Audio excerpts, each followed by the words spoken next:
Si vous ajoutez tous les membres du trilatéral, vous trouverez qu'une grande majorité des membres sont les présidents ou les hommes très importants des plus grandes compagnies multinationales, grandes banques multinationales, grands journaux multinationaux, grandes médias, télévisions multinationales du monde entier.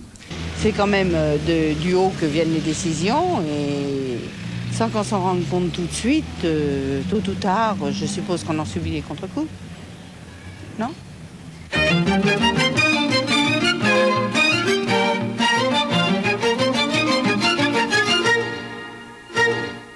Ici Pierre-Olivier, bonsoir. Un télémag un peu spécial cette semaine, par son heure, son jour de diffusion, mais aussi par son contenu et par sa forme. Un contenu et une forme qui sont ceux de Richard Vigneault et de Pierre Leduc, et qui ont été élaborés en filigrane, comme on dit parfois, sur les événements internationaux des derniers mois, et sur le rôle qu'y ont joué les États-Unis d'Amérique. Mais de quoi s'agit-il donc? D'un dossier d'une 50aine de minutes environ, à propos d'une commission qu'on appelle la trilatérale et qui constitue, vous le verrez d'ailleurs dans un instant, qui constitue un des lobbies les plus puissants des États-Unis. Un homme y a notamment été associé. Il s'appelle Jimmy Carter. Il est aujourd'hui président des États-Unis. À ce titre, il doit prendre et il prend des décisions qui nous affectent tous. Eh bien, c'est d'autant plus important, d'autant plus urgent que l'ordre mondial est aujourd'hui remis en cause. Et il l'est parce qu'on est entré dans une nouvelle période de guerre froide et que cette guerre pourrait se réchauffer si on y prend garde. À Washington, Jimmy Carter a dû revoir de fond en comble sa politique étrangère. Il a même élaboré ce qu'on appelle déjà une doctrine Carter. La commission trilatérale était-elle en mesure de l'influencer? Et si oui, dans quel sens? Je vous laisserai la réponse, mais regardez bien, écoutez bien avant de la formuler. La commission trilatérale, est-ce que ça vous dit quelque chose? Je suis tout à fait dans la brume. Commission trilatérale? Oui. Oui, je connais pas. Hein? What? Trilateral Commission. 3 fois la même chose, c'est latéral, et tri, ça veut dire 3. Non, je n'ai pas. Il s'agit de quoi? The how? Trilateral Commission. Trilateral. Yeah. No, no. Voi conoscete la commissione trilaterale? Io no.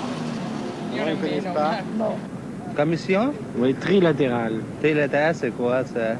The Trilateral Commission, no, I'm sorry, I haven't. Perhaps you can tell me about it.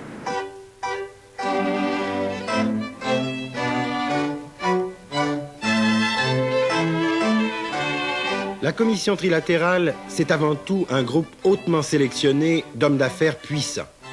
Leur regroupement constitue l'instrument d'application d'une nouvelle doctrine politique, le trilatéralisme, destiné exclusivement aux pays industrialisés. La commission trilatérale n'est ni plus ni moins que le club privé des nations riches. Ses 250 membres proviennent des États-Unis et du Canada, la première région industrialisée du monde, d'une dizaine de pays de l'Europe de l'Ouest, la deuxième région industrialisée, puis enfin du Japon, la dernière région industrialisée du monde.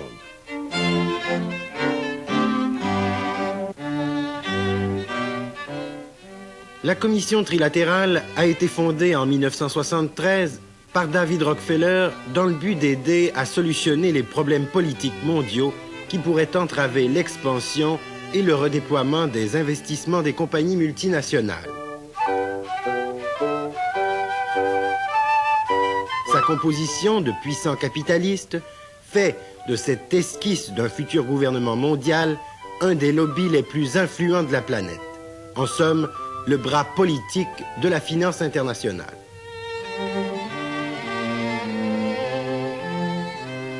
Vous connaissez M. David Rockefeller?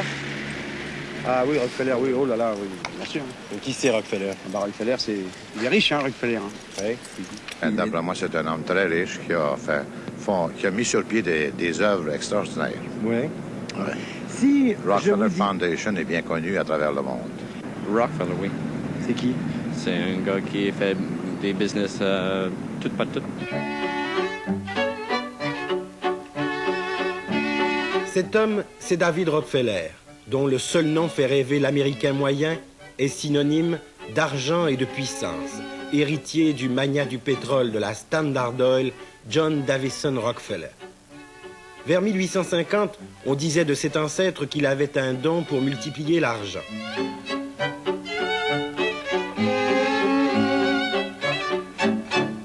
À 65 ans, et avec quelques membres restants de la famille, David Rockefeller trône aujourd'hui sur une fortune incalculable.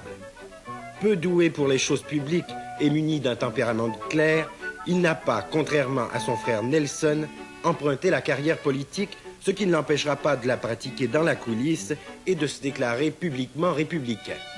David Rockefeller sera plutôt banquier, à la tête de la 3e banque du monde, la Chase Manhattan, qui, incidemment, a financé en partie le métro de Montréal.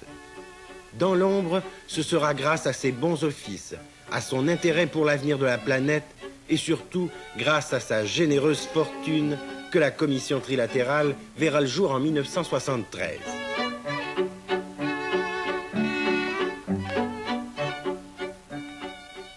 J'avais l'impression que les gouvernements du monde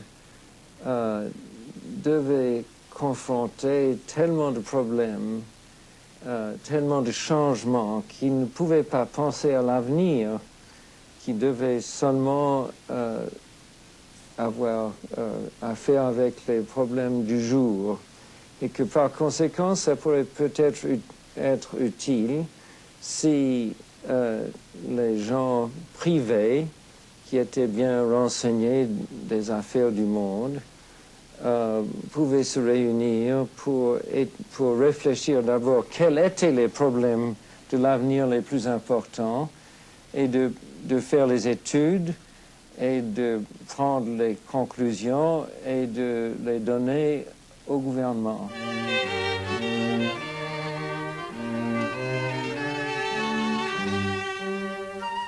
En dehors de cette préoccupation première de David Rockefeller pour le sort des nations riches, ses autres activités sont aussi incalculables que sa fortune et ses intérêts.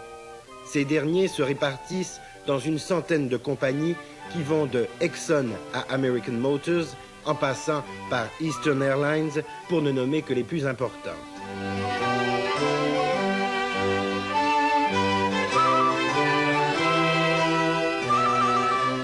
Il a été décoré par plusieurs gouvernements et est l'ami intime de plusieurs chefs d'État, dont le Shah d'Iran.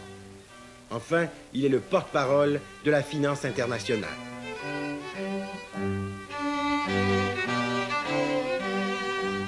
Le trop-plein de profits de la famille Rockefeller l'amènera à créer des fondations afin de soustraire quelques millions à l'impôt et de se tailler une réputation de mécène en aidant les arts, les lettres, la musique, la médecine, un nombre inouï de secteurs de l'activité humaine. Conçues comme des maisons de bienfaisance, les fondations Rockefeller ou Ford sont aujourd'hui des entreprises énormes, possédant des centaines de millions de dollars de fonds de roulement.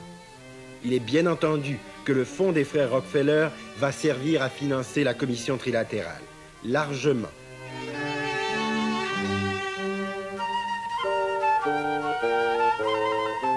D'autre part, David Rockefeller va privilégier le milieu universitaire. C'est à Columbia, d'ailleurs, qu'il repêchera le cerveau dont il a besoin pour inculquer une idéologie à la commission trilatérale. Zbigniew Brzezinski, 51 ans, spécialiste des affaires internationales, particulièrement versé dans les questions touchant l'Europe de l'Est.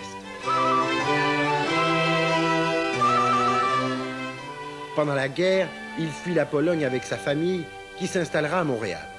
Que la Pologne ait été investie par les Russes marquera Brzezinski et ses œuvres seront teintées d'anticommunisme.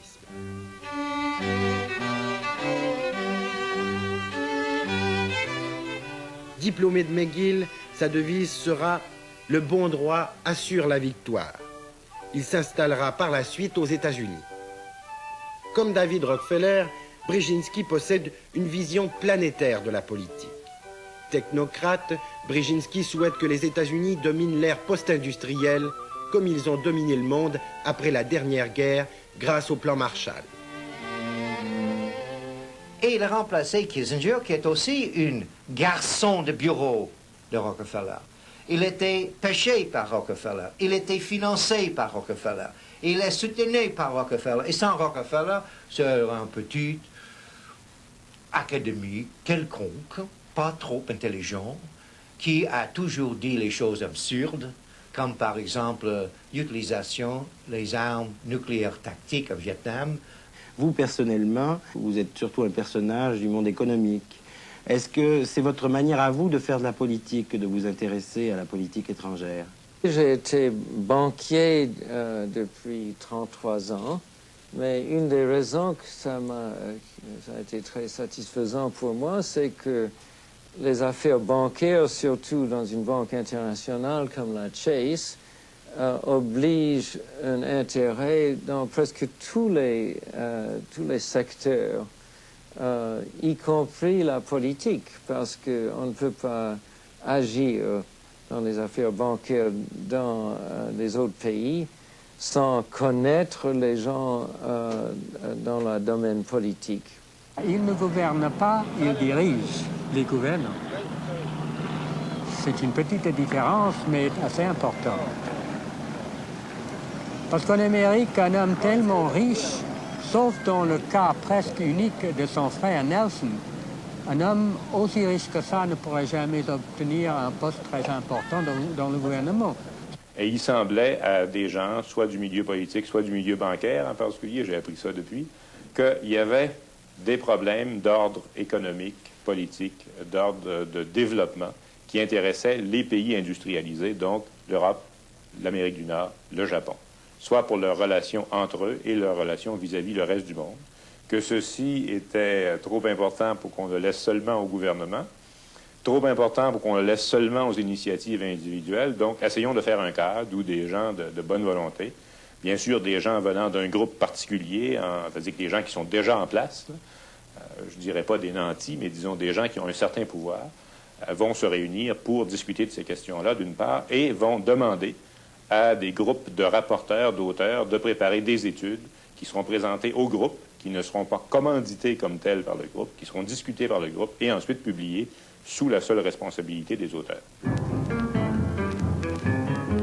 Ce palais de verre qui abrite l'Organisation des Nations Unies a été construit sur un terrain donné par la prodigue famille Rockefeller. Selon Brzezinski et son ancien patron, David Rockefeller, l'ONU est devenue le club des nations pauvres, où les États-Unis ont été trop souvent mis en échec. Les revers internationaux de Washington s'additionnent à un rythme effarant. Cuba, Vietnam, embargo pétrolier, Iran plus récemment. À l'aube de la première crise énergétique, en 1973, la commission trilatérale tentera de faire contrepoids en s'assurant des alliés solides tout en gardant l'initiative. Le Japon, l'Europe de l'Ouest et le Canada seront donc ralliés au trilatéralisme puisque non seulement ils ont emprunté le modèle de développement américain, mais aussi parce qu'ils ont en commun le rejet du communisme.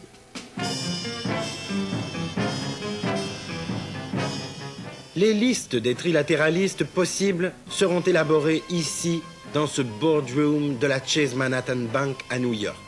Leur influence devra être énorme. En voici un avant-goût. Branche américaine. Bowie, directeur adjoint de la CIA autrefois. Caldwell, président de Ford Motor. Austin, président de Coca-Cola. John Davison Rockefeller IV, neveu de David et gouverneur de la Virginie de l'Ouest. Edson Spencer, président d'Honeywell et administrateur de la Ford Foundation. Rosa, vice-président de la Fondation Rockefeller. Wilson de Boeing. Et nous en passons des industriels, des sénateurs, des éditeurs de journaux et des universitaires.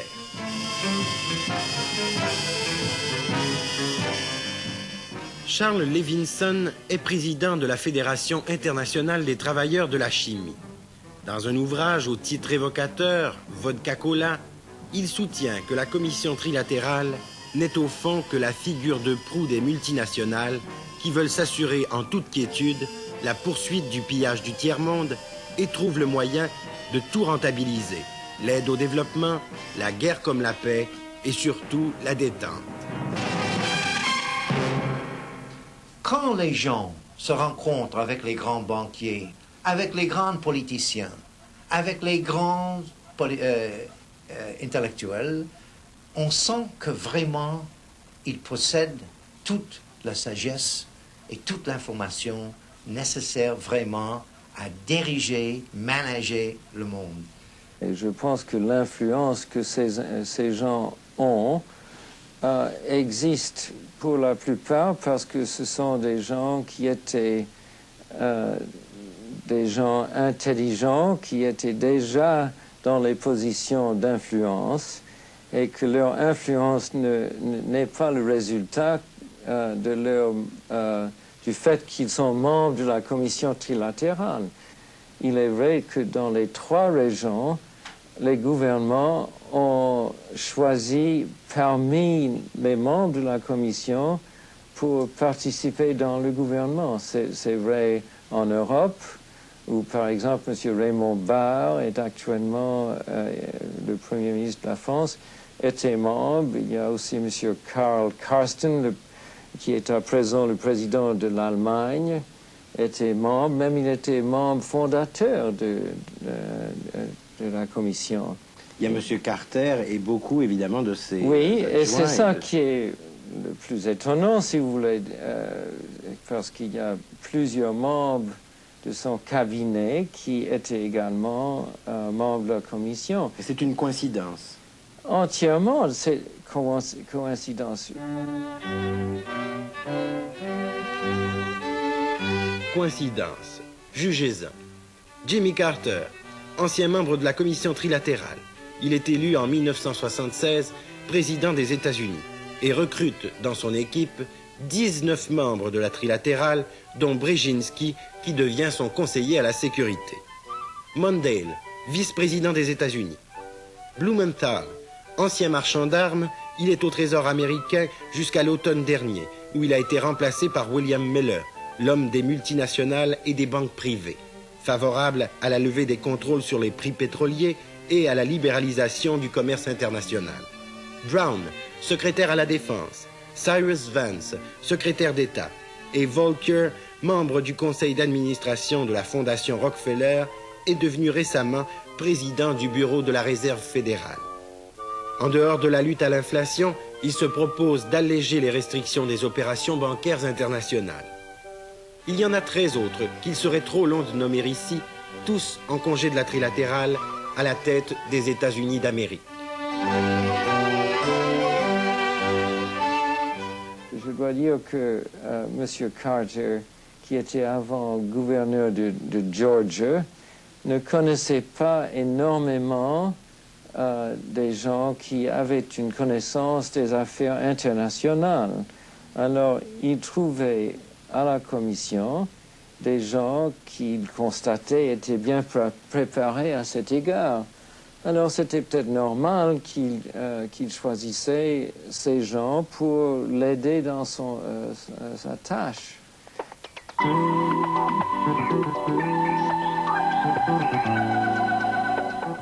Lorsque l'on sait qu'un tiers des activités commerciales, 60% de la production industrielle sont détenues par des intérêts étrangers dont les 3/4 sont américains, on comprend que la branche canadienne de la trilatérale ne soit qu'une filiale de la section américaine.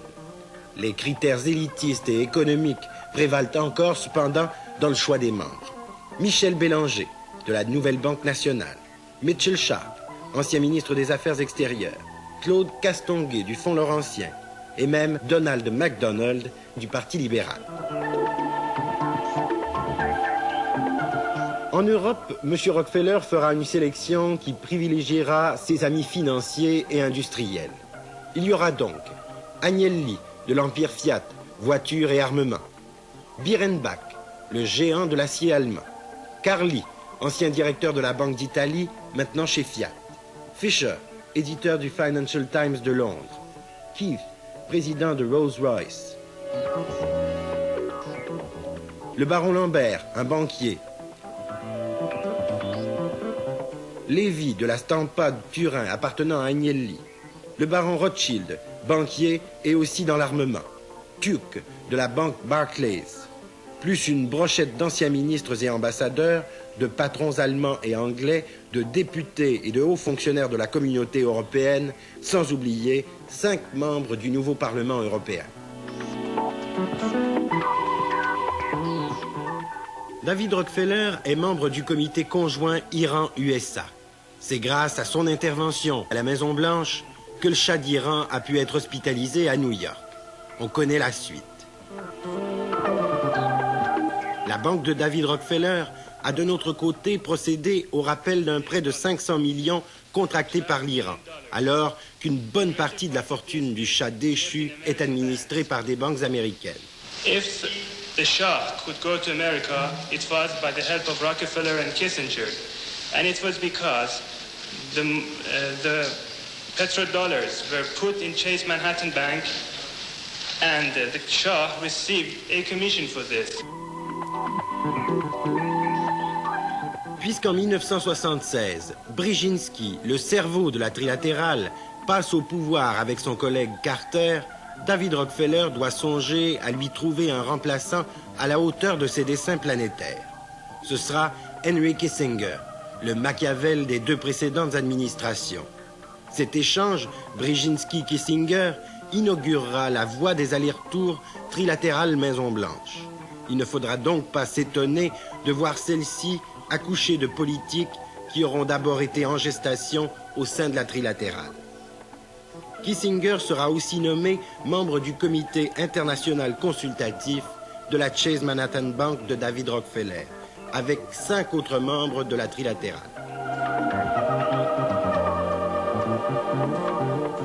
Un des objectifs principaux de la commission trilatérale a été d'intégrer harmonieusement le Japon dans le club des nations riches.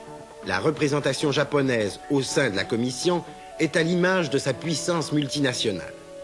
On y retrouve des personnalités de Japan Airlines, de la Banque de Tokyo, de Mitsui, de Nissan Motor, de Mitsubishi, de Toyota, d'Hitachi et même le président de Sony, M. Morita, qui prêche, entre autres choses, le réarmement du Japon et la création d'un complexe industrialo-militaire qui permettrait à celui-ci de posséder une monnaie d'échange avec les pays producteurs de pétrole dont il est entièrement dépendant. Jusqu'à après la dernière guerre, le Japon était l'adversaire. Ces grandes consortia politiques, les Abitsu, se reconstituaient peu à peu. Il y avait 7 Abitsu qui contrôlaient le Japon avant-guerre. Aujourd'hui, ils sont presque tous rétablis sous les noms de Mitsubishi, Mitsui, Sumitomo, etc., etc. Ils sont en train d'être intégrés dans cette structure. Ils deviennent multinationaux. C'est un phénomène qui date seulement 10 ans. Les membres japonais étant très influents, nous pouvons affecter l'opinion publique et par conséquent le gouvernement. Il faut également ajouter que puisque certains de nos membres accèdent à des postes au gouvernement, ils accroissent ainsi indirectement notre influence.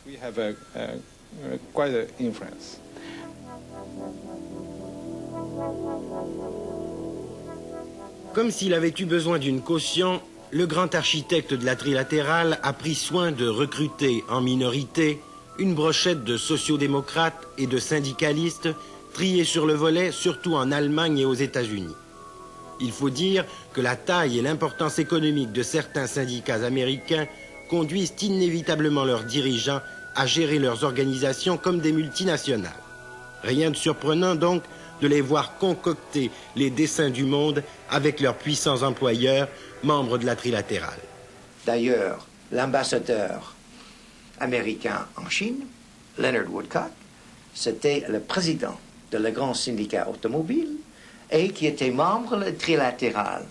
Donc, et celui qui a apporté le soutien. Le syndicat d'automobile à Carter, avec la complicité de tout le monde, des plus antisyndicales des États-Unis, et pour cela, maintenant, il était payé à être nommé ambassadeur, le premier syndicaliste qui était là. But I am reassured by the certain knowledge. Prenons en exemple le cas de Lane Kirkland, devenu président récemment de l'AFL-CIO, cette énorme fédération américaine du travail, après en avoir été longtemps secrétaire. À 57 ans, Lane Kirkland est un membre assidu de la trilatérale.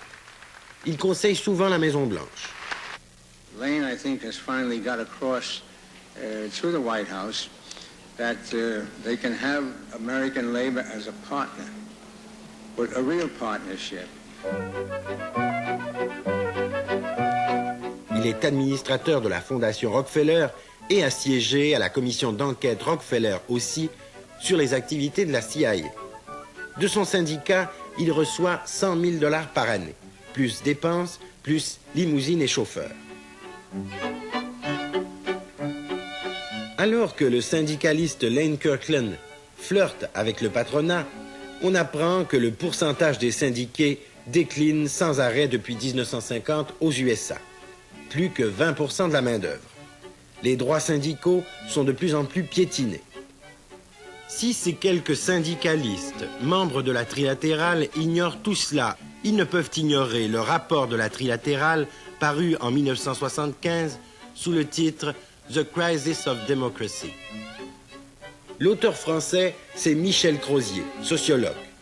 Dans le rapport, il constate la désintégration de l'ordre civil, l'éclatement de l'Église, de l'école, de l'armée, l'affaissement de la discipline sociale et l'inaptitude de nos chefs. Il s'en prend aux intellectuels de gauche, aux universités, à la télévision. Ça, c'est pire maintenant que c'était en 1975. Mais il y a un certain mieux, je parle pour moi, n'est-ce pas, c'est que il y a une certaine réaction qui a de mauvais côté, mais qui est, me semble-t-il, tout de même positive. C'est la défaite de la gauche en mars 78, un renouveau d'entreprises privées, l'échec des socialistes suédois, tout cela, même les conservateurs britanniques, je crois que c'est une bonne chose, même si je suis en complet désaccord avec Mme Thatcher. Mais Crozier serait tendre pour la démocratie si on le compare à Samuel Huntington, l'auteur américain du rapport.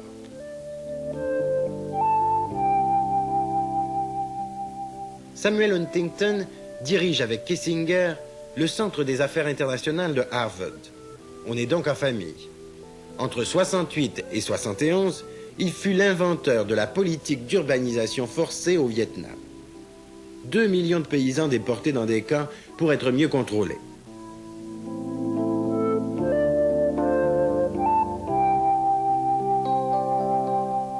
Il est actuellement l'idéologue de la dictature brésilienne et conseille d'un autre côté Brzezinski et Carter au Conseil national de sécurité.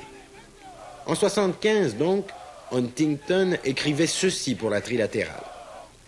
La capacité de donner des gouvernements diminue, de même que son autorité et par conséquent la puissance américaine.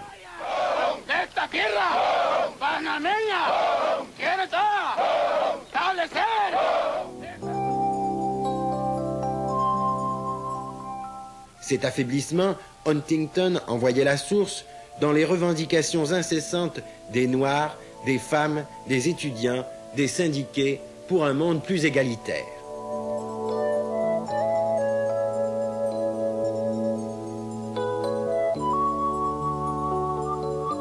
Il attaquait durement la presse comme élément déstabilisateur et allait même jusqu'à comparer le Congrès américain à une opposition communiste. Conclusion, il faut abandonner la voie de l'État-providence et adopter la ligne dure. Nous sommes dans un monde qui est différent du monde dans lequel nous sommes nés. Il n'y a pas de doute. Egidio Ortona est vice-président européen de la trilatérale. Ambassadeur d'Italie aux États-Unis pendant de nombreuses années, il est nommé président de la filiale italienne du géant américain Honeywell lorsqu'il est rappelé à Rome. C'est un apôtre de l'impérialisme américain qui renseigne les banquiers de New York sur la crise permanente de l'Italie. Il y a d'autres forces, et ce sont des forces qui ont été citées dans le livre, soit la presse, les information media, soit les syndicats, qui sont une force nouvelle, et qui naturellement doivent conditionner un tout petit peu le travail et, dirais-je, l'habitude de travail de démocratie. Vous la voyez partout. Mais ce livre disait que la démocratie, en Occident en tout cas, était allée trop loin, qu'il fallait peut-être réformer les institutions de façon à durcir un peu le leadership politique? Oui, eh bien, je crois qu'on ne peut pas discuter sur ce point, c'est-à-dire qu'on ne peut pas contredire ce point. Que tous ces groupes, alors on cite les étudiants, les femmes, les minorités ethniques pour les États-Unis, etc., maintenant rentrent dans la vie politique d'une manière ou d'une autre, manifestations, candidats aux élections, ils sont présents. Et alors, les rapporteurs disent, si tout le monde présente des revendications et des demandes en même temps, le pouvoir central croule sous ces revendications et en conséquence, il y a multiplication des difficultés de gouverner. Les sociétés, dit la Commission, les démocraties occidentales sont devenues ingouvernables. Ce mot revient, je veux dire, le sous-titre d'ailleurs, c'est la crise de la gouvernabilité démocratie occidentale. Mais à l'aube des années 1980, croyez-vous que nos démocraties, les institutions surtout qu'on a connues jusqu'à présent, sont encore capables de gouverner? Ils ne gouvernent pas parfaitement, mais si on est intéressé à un gouvernement qui conserve les droits humains, il faut payer un prix.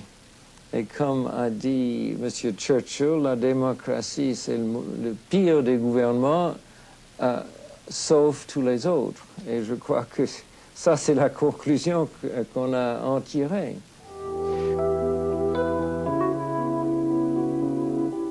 Des autres signes de ralliement sur lesquels les trilatéralistes ont échafaudé leur plateforme, on peut citer le désir de voir abolies les barrières tarifaires, la lutte contre le protectionnisme qui freine l'expansion des marchés des multinationales et un anticommunisme à tout crin, sauf lorsqu'il s'agit bien sûr d'implanter des usines clés en main dans les pays socialistes ou dans le tiers-monde. Un des points qui préoccupe beaucoup la commission trilatérale, c'est ce qu'ils appellent les parties vulnérables du monde capitaliste. Et la partie vulnérable, c'est toute l'Europe du Sud, l'Italie, l'Espagne et la France. Alors pourquoi elle est vulnérable? Parce que ce sont des pays où il y a un courant révolutionnaire qui est puissant, qui s'exprime politiquement sous la forme d'un parti communiste, qui est très fort en Italie et en France et qui occupe une place importante en Espagne aussi. L'ambassadeur américain à Rome a déclaré que le gouvernement américain serait extrêmement préoccupé s'il y avait des ministres communistes dans les gouvernements des pays intéressés. Alors, ça n'est pas directement la trilatérale, c'est l'ambassadeur des États-Unis. Mais l'ambassadeur des États-Unis, il est membre de la trilatérale. L'ambassadeur des États-Unis à Rome.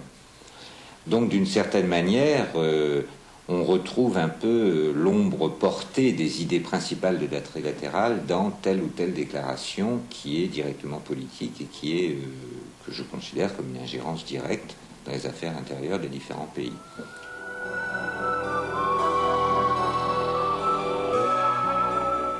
La politique extérieure américaine a été longtemps basée uniquement sur des considérations d'ordre économique et militaire. Combien de dictateurs la Maison-Blanche a-t-elle hissé au pouvoir et soutenu longtemps avant de les laisser tomber? Le Shah d'Iran, Somoza au Nicaragua, Pinochet au Chili. Lorsqu'ils vont trop loin, les discours de l'ancien trilatéraliste Carter protestent dans une façade de moralité et de défense des droits de l'homme. Cette politique sera sans cesse contredite cependant par les appuis incessants des multinationales aux régimes autoritaires et dictatoriaux. Si les firmes japonaises, américaines ou européennes, membres de la trilatérale, souhaitent l'abolition des barrières tarifaires, ce n'est pas pour s'embarrasser de barrières morales. Beaucoup des grandes compagnies aujourd'hui, les trilatérales, étaient ce qui a permis Hitler d'arriver au pouvoir. Comme ITT, qui a fabriqué les avions qui m'ont attaqué 2 fois, et gagné le bénéfice déposé en Suisse pendant la guerre. IBM, où le père d'IBM était décoré par Hitler personnellement pour son contribution, que son fils, aujourd'hui Thomas Watson Jr., vient d'être nommé ambassadeur américain à Moscou par Carter, je me demande, est-ce que c'est pour servir les intérêts américains ou est-ce que c'est pour servir les grands investissements que IBM a dans l'Union soviétique et les autres pays? Basically, the multinationals have their own strategies and they have their own goals. Les multinationales ont leur propre stratégie, leur propre but, qui parfois ne visent pas les mêmes objectifs que les gouvernements. La plupart reconnaissent cependant que les multinationales sont en quelque sorte les citoyens les plus importants en ce qui concerne l'économie. Ils doivent donc voir au bien-être de ces multinationales. Par conséquent, cela occasionne des conflits d'intérêts au sein même de ces gouvernements.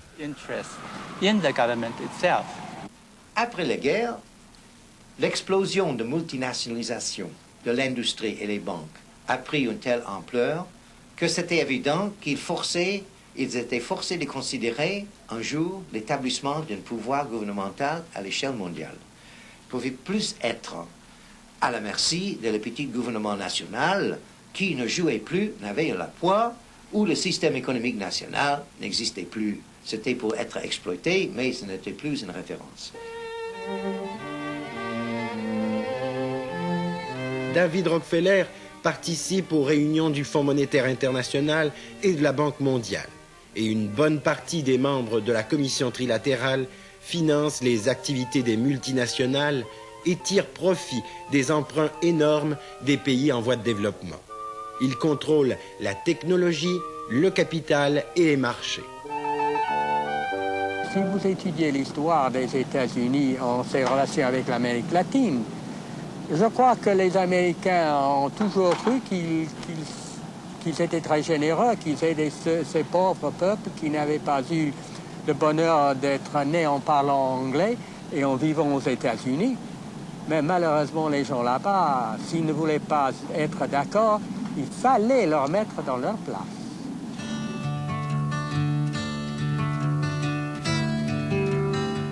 En 1970, le Chili, déficitaire dans son marché extérieur, porte au pouvoir le socialiste Allende. 220 millions de dollars en crédit à court terme proviennent des Américains.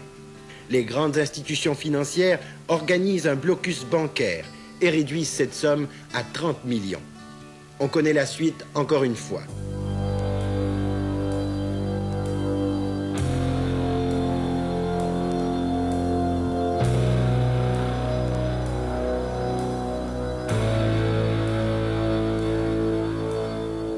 Avec la junte Pinochet, les grandes banques ont à nouveau investi les marchés chiliens.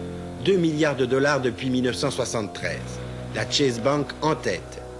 Depuis 1974, David Rockefeller demande à Washington de concentrer ses efforts d'aide au développement dans les seuls pays qui offrent des garanties de sécurité pour les multinationales, peu importe le régime.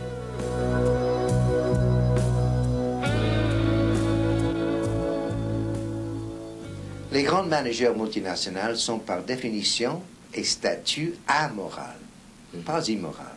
Mais ça ne veut pas dire qu'ils n'aiment pas les enfants. Ils ne frappent pas les chiens.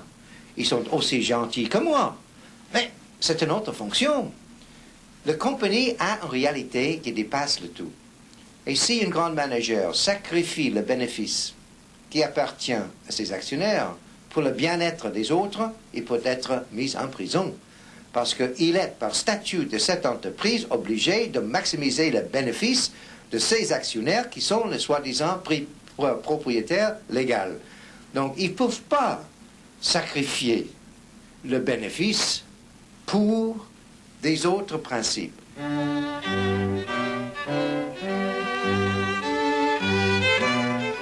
On s'imagine bien qu'un tel cercle de potentats, habitués à diriger, gouverner, ordonner et rentabiliser, ne se réunirait plus s'ils n'en tiraient quelques bénéfices. Voici, en quelques exemples, les dividendes qu'ont rapporté leurs lobbies sur les gouvernements des pays industrialisés. Ils ont influencé la politique de la Banque mondiale, qui a acquiescé à leurs recommandations de financer le doublement de la production du riz en Asie du Sud-Est. Les critiques des pays de cette région n'ont pas manqué de souligner les intérêts que les grandes banques vont trouver dans cette affaire de 54 milliards qui ne servira, selon eux, qu'à enrichir les riches des pays pauvres.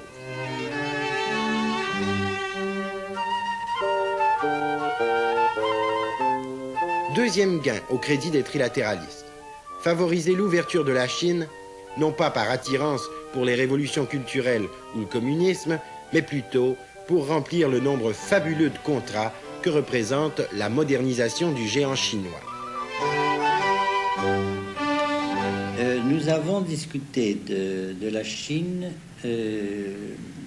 lors de notre dernière réunion plénière à Tokyo.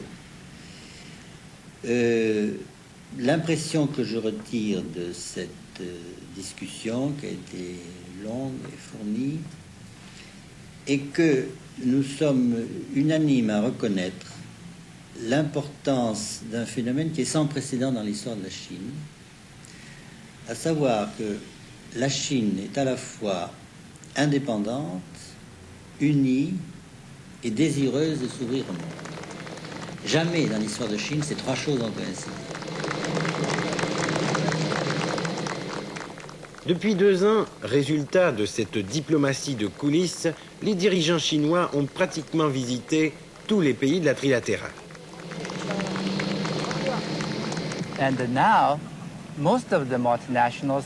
Et maintenant, les dirigeants des multinationales sentent le besoin de se justifier face à leur conseil d'administration s'ils se permettent d'ignorer le marché chinois.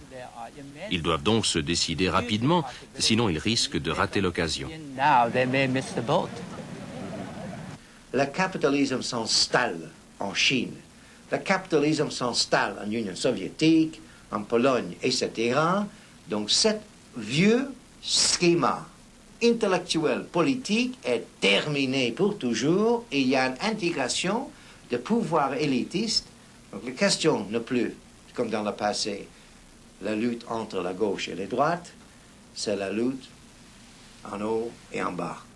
Et ça, ils ont intérêt de continuer à vendre leur idéologie dépassée, morte, pour contrôler leurs propres clients. Parce que Brejnev a besoin du capitalisme pour justifier beaucoup de choses, et surtout l'autoritarisme et un grand budget militaire.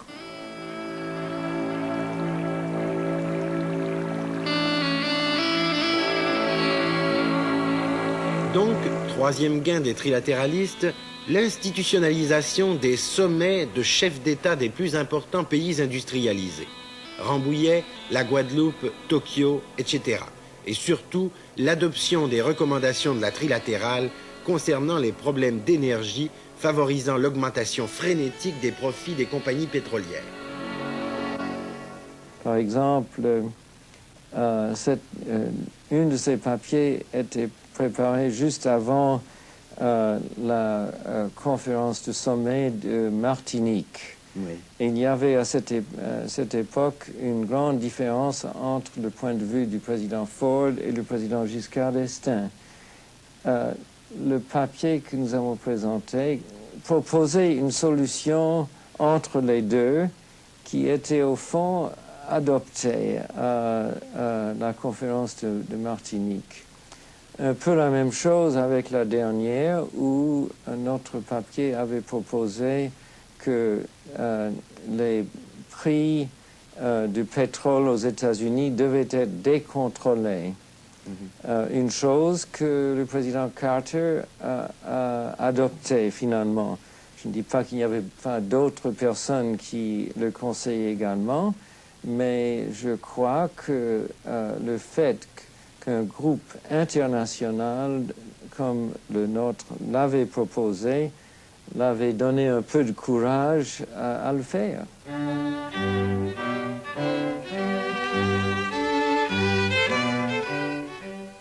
La trilatérale n'est que le dernier né des grands cénacles politiques des empires Rockefeller et Ford.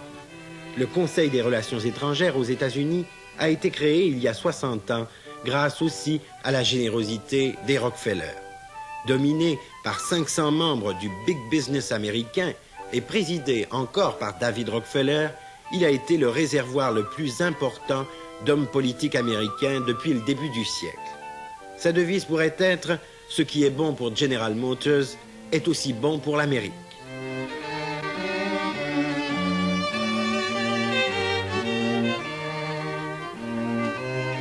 En Europe, la conférence du Bilderberg, créée en 1954 par le prince Bernard de Hollande, s'est aussi penchée dans le plus grand secret sur les problèmes de sécurité de l'Occident.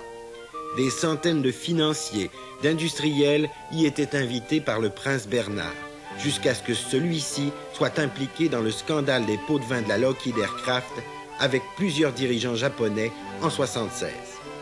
Le prince Bernard vit aujourd'hui reclus dans son château après avoir démissionné de ses fonctions officielles et rompu les liens qu'il entretenait avec la finance internationale.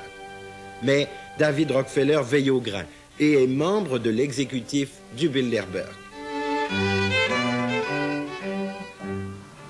Eh bien, entre les gens riches et les gens puissants, il y a toujours des moyens d'échanger des opinions et de montrer une influence. Ce n'est pas nécessaire de le faire ouvertement. Entre amis, on peut toujours se comprendre. Et aujourd'hui, ils sont pour une dimension politique nouvelle, gouvernement mondial, l'idée que les élitistes trouveraient une nouvelle façon de diriger le monde qui dépasse toutes les choses traditionnelles que nous, pauvres types qui croient dans la liberté individuelle, dans la démocratie, les tout petites choses, ne rentrent pas en ligne de compte.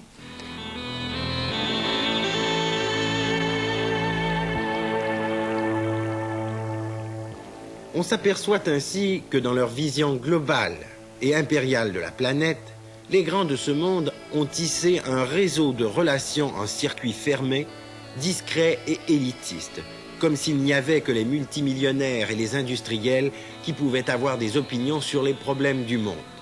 Leur influence est telle qu'au bout de la chaîne, elle finit par nous atteindre tous.